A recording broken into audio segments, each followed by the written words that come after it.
Hey guys, I felt like making another RuneScape video again, so here I am. I hope everyone is doing well as we continue on into 2024. One of my goals this year is to try to fall back in love with RuneScape. I haven't really played the game consistently since July of 2019, a little over 4.5 years ago, pushing 5. That's partly why I haven't uploaded very many videos in like the past few years as well, I think. I really only make them now for fun and whenever I feel like doing it now. Before this video begins, I'd just like to propose something to all of you that might help me fall back in love with the game again, and might even get more videos up on the channel as well. I have this hardcore Iron Man account named Mote Plox HC, but I never played it past Tutorial Island. I checked the other day, and the last time I logged into the account was 494 days, 12 hours, and 15 minutes ago. But the account is brand new. I was actually going to turn this account into a series on the channel, but for whatever reason, I never did. Anyway, I'm wondering if that would be something that you guys would like to see from me as a series. I personally have never played Iron Man before, and hell, I haven't even played the normal game in almost 5 years, so I will have absolutely no clue, no strategy, or no tactic going into such a game mode, but everyone tells me that if I want to fall back in love with RuneScape, Iron Man mode is the way to do that. So, let me know what you guys would think about that down in the comments section. I might occasionally stream the process on YouTube as well. Maybe. I'm not sure about that yet. Alright, moving on. Today's video is another useless information video. And yeah, thank you guys for watching. Enjoy. So, starting the video off, I wanted to talk about MechScape, or as it later became known as Stellar Dawn, Jagex's once upon a time second RuneScape-like MMORPG that was planned, but unfortunately never saw the light of day. As far back as August in 2005, Jagex began registering website domain names with the word MechScape in the titles, and they continued this up until October of 2006. This is because after RuneScape 2's release in 2004 and the success that it had, Jagex decided they wanted to create another MMO that would have been similar to RuneScape 2 around this time, but they wanted it to be set in a futuristic space universe. A lot of these early registered domain names seemed to anticipate real-world trading within MechScape. Not much is publicly known about the early development stages of MechScape in 2005 when the project started, but a former employee of Jagex named John Saru claimed to have been the lead modeler of an online space MMORPG for Jagex on his website resume in 2005. 3 years later, during an E3 interview in 2008, Jagex had confirmed that MechScape was in development and hinted that it would be released in Q1 of 2009. This was around the time that RuneScape 2 had been upgraded to RuneScape HD. On their newly upgraded website, if you navigated to the game's manual, you could actually search the term MechScape and receive a search result, but many believe this to have been a mistake on Jagex's part. After Jagex publicly announced MechScape's existence, fan sites started being created. The very first MechScape fan site, and one of the most popular, was called MechScape World. The website kept up with information on the game's developments and showed off a lot of concept art that Jagex began putting out about the upcoming game. As far as I know, these images are the majority of the concept art that was created and officially released in 2009 for players to see. The concept art showed off some concepts of areas and cities within the game's universe, as well as what seems to be a military faction for one of the group's races within the game. There was concepts of spaceships, and there was also concepts of what players may have possibly looked like when playing, and there was even a GIF of a player walking as well. Those were official releases. However, in April of 2009, a YouTuber by the name of RuneScape LOL43 uploaded a video that leaked a lot of MechScape's content straight from images taken of developers within Jagex Studios that were working on the game. In the video, you can see a lot of developmental pictures up on the walls of the office. I'll link the full video down in the description. I also found a video uploaded on June 6th, 2017 by a YouTuber named Turtle that shows off some of the last stages of MechScape as it was shortly before it was cancelled. The original video is 5 minutes long, so I'll link it in the description as well, but I'll briefly show off some actual MechScape gameplay from that person's video. As you can see, MechScape would have looked and played very similarly to RuneScape's mechanics. The video itself is a re-upload of some other video that may have been uploaded by Jagex first. In it, it is said that MechScape would have contained 4 races of people in space that were all fighting for supremacy within the game's universe, and that players' choices within the game would have affected how the game played out. The video also showed what it would have looked like to pilot ships within space, too. It seems like you would have just clicked on where you wanted to go, sort of like walking in RuneScape. There was also an animation for what I believe to be time warping to another part in space, too, kind of like teleporting in RuneScape. And of course, you would have also been able to explore alien planets with rover-like machines and vehicles. It seems like the chat heads and hit splats would have stayed the same as RuneScape as well. On October 29, 2009, however, an article by Game Industry was published quoting the then Jagex CEO, Mark Gerhard, that MechScape development was being discontinued and much of the existing work would be transferred to a replacement project newly titled Stellar Dawn.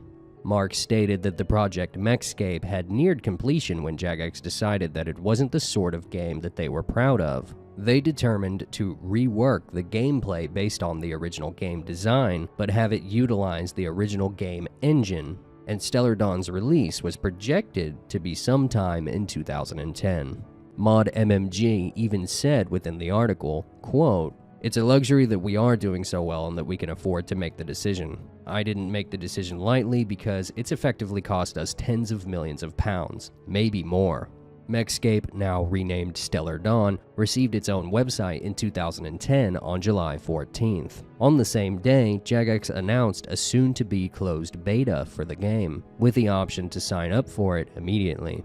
Once you had signed up for the beta using your name and email, you would have then received this thank you notice for your closed beta application. 2 days later, on July 16th, 2010, a 40-second video was released on Jagex's official YouTube channel titled Stellar Dawn Announcement, which featured mod Mark Gerhard actually confirming the game's existence and that the game had been set to release in 2011 instead of 2010 like originally planned. Here's the actual video.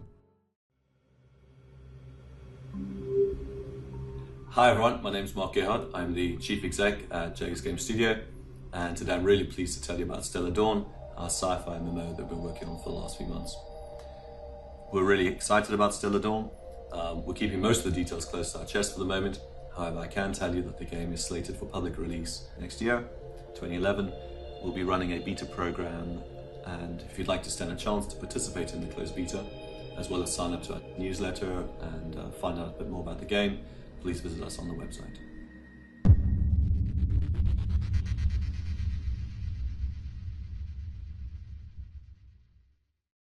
The public was obviously very excited to play a new game from Jagex, and a lot of the concept art began being released for Stellar Dawn.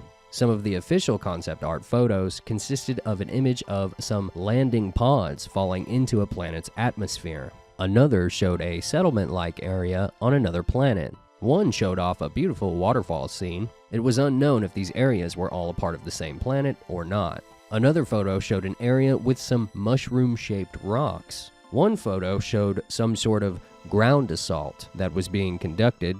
Another showed a giant city with an aircraft flying around. And lastly, one showed a mech-like vehicle traversing what appears to be some sort of a barren alien land. Along with Stellar Dawn's new website being released, a full set of forums could also be found on the website as well. Stellar Dawn's website design this year looked very similar to RuneScape's 2010 website design. A month later in August, another trailer for Stellar Dawn was released, and I'll show it to you guys now. I apologize for the quality, it is a re-upload, and unfortunately, Jagex has since removed everything to do with Stellar Dawn off of their channel today. Anyway, here's the 2010 Stellar Dawn debut trailer.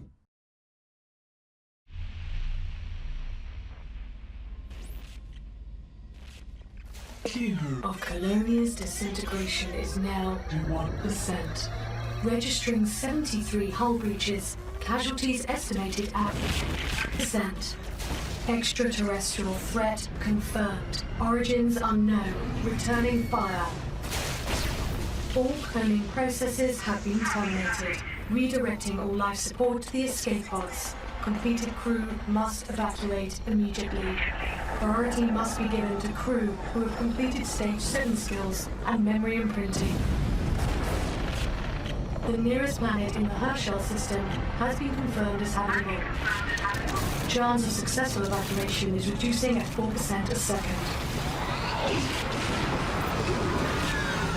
Structural failure on levels 13 through 134.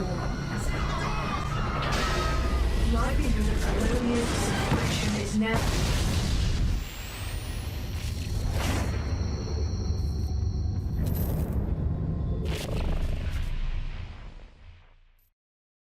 After the last trailer of Stellar Dawn in 2010, not much was released about Stellar Dawn anymore after this time. Stellar Dawn never did release in 2011, and instead, art competitions were held on the forums between late 2010 and all of 2011.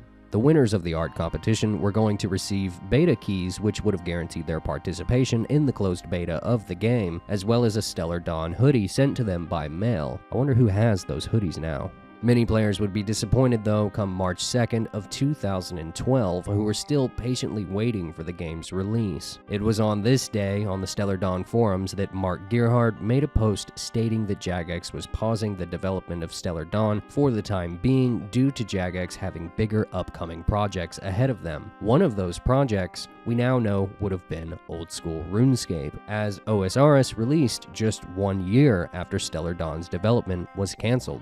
A lot of players on that specific forum post were very disappointed. 2 years later after this, Mark Gerhardt left Jagex. What's interesting is that Stellar Dawn actually has its own video game page category on YouTube still to this day. 9 years ago on Reddit, a player named Double Flip asked if anyone remembered MechScape and whatever happened to it. Now, former Jagex moderator ModBatK replied to the post on Reddit stating, "The official line is that it has been put on hold indefinitely. I remember playing an early version of it and it was rather cool. You had a spaceship which you did research and built components to make parts for your vehicle. A lander would take you down to the planet in your vehicle and you would blow stuff up. When you got to a settlement, you would get out of your vehicle and walk around the settlement much like in old school. I enjoyed it. It's a shame we can't put it out for people to look at, but we don't think it actually works anymore." Alright, that last one was pretty big, and one could have argued it wasn't really RuneScape related, but I mean, it was useless though, right? Cause it never happened. Anyway, back to useless RuneScape stuff. So, you guys know the frog random event in RuneScape? Well, the actual official title for that random event is called Kiss the Frog, and there used to be an interesting glitch surrounding the rewards that you got from it. Depending on your gender in RuneScape, you would either receive a prince tunic outfit or a princess dress when you turned in your frog reward token, if you didn't choose the frog mask. Well, back in the day, you didn't need to take off your clothes when changing your gender at the Makeover Mage. So, if you were a female character at first while wearing the princess outfit and changed your gender to a male character, the system would recognize the gender change and turn your princess outfit into a prince tunic outfit, but it wouldn't turn purple. It would keep the white color of the original princess outfit that you had on. You could also do this in vice versa too. I remember accidentally doing this a long time ago, and when I started making the video, I wasn't sure if it was actually a thing or if my mind was just playing tricks on me, but no, it was really a thing. These screenshots show what the prince tunic and the princess dress would turn into if you exploited this gender switching glitch. I even found someone from a third-party website, which I won't name obviously, attempting to sell their RuneScape 3 account that had exploited this glitch all those years ago, and it was still wearing the glitched white prince tunic, which is just insane to me. And he was actually advertising that the account had done this specific glitch too, so apparently that puts more value on it, I guess. I'm not sure. So, there are actually only 5 roosters within the world of RuneScape, and only 4 of them are attackable. The unattackable one lives on top of a crate inside the South Fador farm, and the other ones can be found at the chicken pen in Releka, Tenzing's yard on Death Plateau, the market on the island of Miscellanea, and there's one on the eastern side in Edgeville too. Anyway, I am truly curious and interested in whether or not you guys knew this. Did you know that if you attack a rooster with a poisoned weapon and manage to poison it without killing it, instead of it being damaged by a poison hit splat, it will squawk and lay an egg? I never knew this in all of my 20 years playing this game, and it blew my mind when I first found out about it.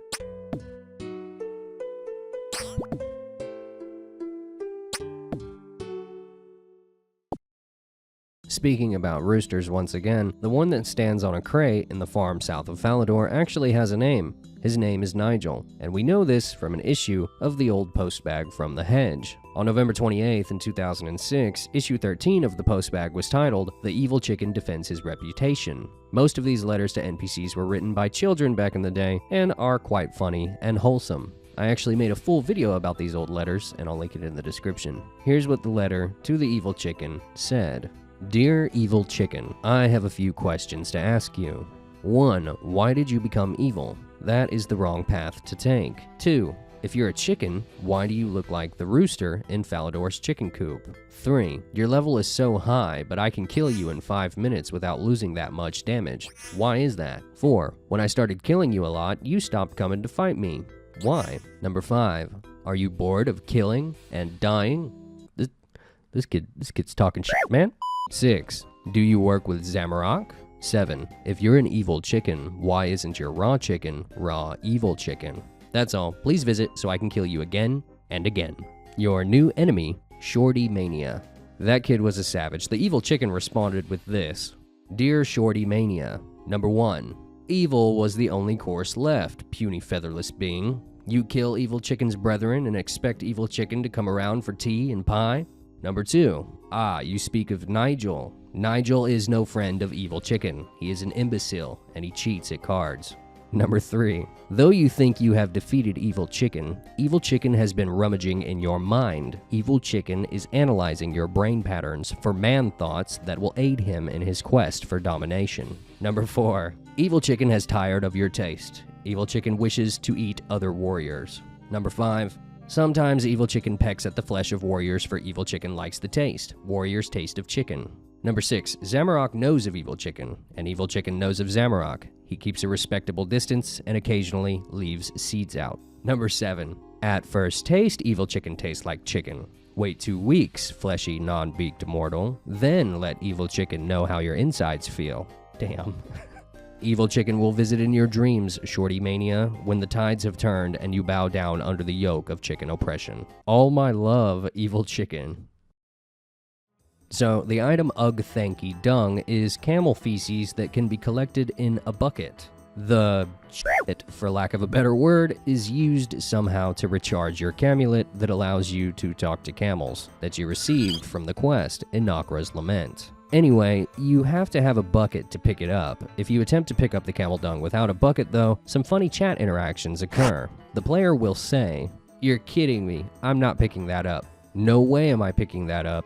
Yuck, I'm not touching that. I wouldn't pick that up for all the runes in Gielinor. And I would rather wrestle a black dragon barehanded." So you guys remember the quest My Arms Big Adventure? Well, remember the cutscene where Burnt Meat the Troll is about to cook the adventurer in the pot? During that cutscene, you can see the chat head of that adventurer in a dialogue box. His chat head is actually much bigger than shown though. According to the RuneScape cache files, this is the size of his actual chat head. It shows the pot and all. So on my previous useless RuneScape information video, a user by the name of Rusty Canadian posted a comment that read, "I have a quirky useless information about RuneScape. Above the lumberyard, on what would be the 3rd floor, there's an invisible NPC called Guardian. And when you examine it, it says he guards things. I found him from no clipping a few years back in the area. It's not doable anymore, and it wouldn't be there anyway since they reworked the area." Sure enough, Rusty Canadian was right, and as far as I know, this is the only footage of the mysterious, invisible Guardian NPC that used to be above the lumberyard. What do you guys think the purpose of this invisible NPC was? On the original RuneScape website homepage back in 2001, you could navigate to an area of the website on the bottom left that was titled Credits. On this list, you'll see that Andrew mainly focused on the concept of RuneScape, the game's programming and design work. Paul focused on maps, quest, and also design work. Ian worked on graphics and 3D modeling. A man named John Spain worked on monster graphics. Jill Gower, the Gower brothers' mother, also focused on monster graphics too. She made a camel, a bear, a spider, and a bat for the game version at that time, which I think is really wholesome and sweet. A man named Rob Law worked on additional quest designs. Rob Law was actually the famous player known as Rab at this time, and is widely considered to be one of RuneScape's very first players, excluding Jagex moderators. Eventually, Rob Law was given an administrator account, and it was simply named Moderator. He was also the creator of the original Romeo and Juliet quest. At the end of the credits, all of the players were thanked as well for all their testing of the game and their support, which I also thought was pretty wholesome. So, one Jagex moderator that worked at Jagex was named Mod Pie. Mod Pie worked on RuneScape from August 2011 until he left Jagex in October of 2022. Most of Mod Pie's work was within RuneScape 3, and I found out something hilarious that he once released into the game. In April of 2018, Mod Pie placed a rock within the town of Edgeville. This rock could actually be used as a cooking range, and when you cook something on it, a message would pop up in your chat box that says, "Can you smell what the rock is cooking?" This was released into the game in 2018, but wasn't actually found by anybody until 2021, 3 years later. The reason why it was found is because Mod Pie posted on Twitter telling everyone about it as a celebration of his 10-year anniversary for working at Jagex. So have any of you guys ever passed by this lumberyard north of East Ardoyne? It's completely abandoned in old-school RuneScape, but it was once the home of an NPC named Chuck in RuneScape Classic. In the oldest development days of RuneScape Classic, you could only bank coins, like I'm showing here. It wasn't until July of 2001 that players could finally start putting their items in their banks as well. 5 months later, in December of 2001, a feature called the Certificate System was introduced into the game. From this point onward, into the next year of 2002, there were certain NPCs that were placed around the game that could give players item certificates, or certs, in exchange for specific items like logs, bars, ores, fish, potions, and dragon bones. The NPCs became known as serters amongst the player base. On May 8, 2002, the RuneScape Classic serter NPC Chuck was created and released. Chuck resided in this house north of East Ardoyne's most northern bank. Chuck never made it into RuneScape 2, however, when the beta launched, because there was a new banknote system for players' items instead. Even though he never made it into the second version of the game, he still had a player model though within the RuneScape 2 cache files. He was most certainly never actually added to RuneScape 2 though, since he lacks any chat head or dialogue options. Today, his house sits empty with nothing inside but a workbench, some crates, and some blacksmith tools, along with dead tree stumps outside in his old yard. Do you guys remember King Vargas in the Throne of Miscellanea quest? Within that quest, he's looking for a new regent, which eventually becomes us, the player, as he is unfit to be king anymore after being turned into a Yeti. Well, once, Yetis were actually planned to be added to RuneScape. On the old RuneScape website, in March of 2004, a behind-the-scenes update was posted in which Jagex teased a new, large frozen lands area that would include penguins, mammoths, polar bears, and more. They never specified what they meant by "and more," because most of this update was unrealized. However, within RuneScape's cache files, you can find an actual model of an NPC named Yeti that would have been attackable. Its examine text simply says, "The Abominable Snowman." It most likely would have resided in the northwestern area of the wilderness on the frozen ice plateau region.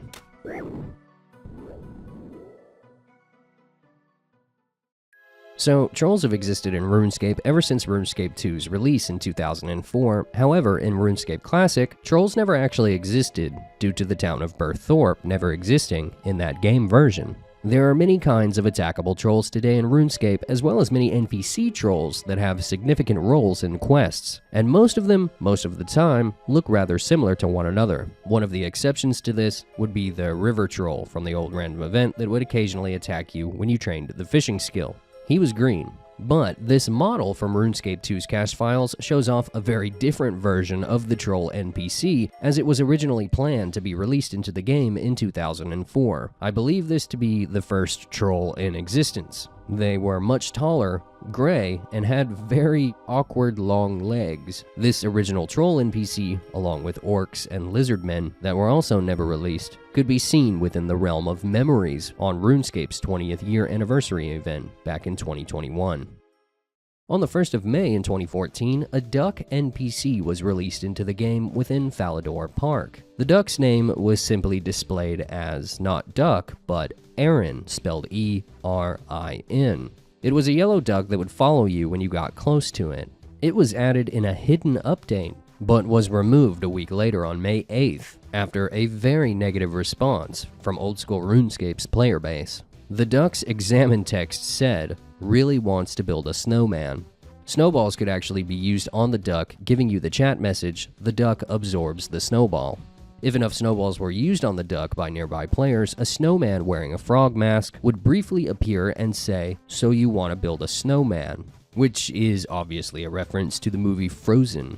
Anyway, this update was put into the game by ex-Jagex moderator Mod Reach. We all know what happened to Mod Reach and why, so we don't need to get into that. But this duck was put in Fador as a direct reference to a live streamer at that time that was named Saber6. With old school RuneScape being so new, and the Jagex team at that time promising the community that only polled updates that passed would be introduced into the game, there was an uproar amongst the community. Players worried about non-polled updates coming to the live game, and this little update showed a lot of streamer favoritism to a lot of players. So the duck was eventually removed, and Mod Reach posted an official apology on the game's Reddit page.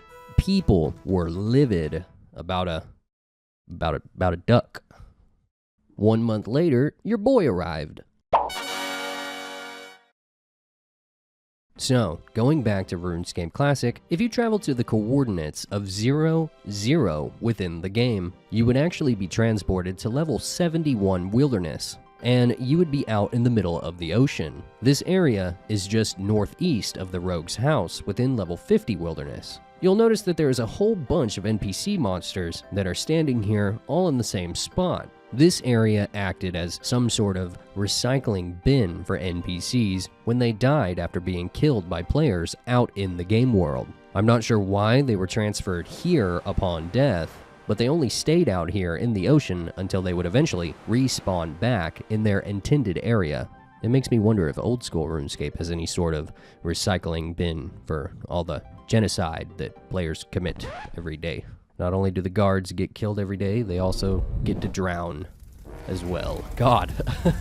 And lastly, also in RuneScape Classic, there was an area in the game in which you could walk on water. South of the observatory, there was a river separating two pieces of land, but you could just walk right over that river, and it looks like your player is just floating in the air when doing so. I'm not sure if this was intentional by the Gower brothers at the time. It was probably just an oversight. Alright, thank you guys for watching. It's really good seeing you guys again. I always get sappy at the end of these because it's always so long in between uploads. And I like interacting with you guys again down in the comments and stuff.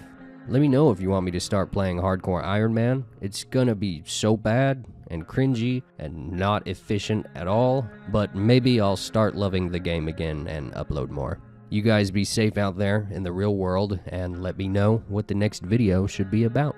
Thank y'all again, and take it easy.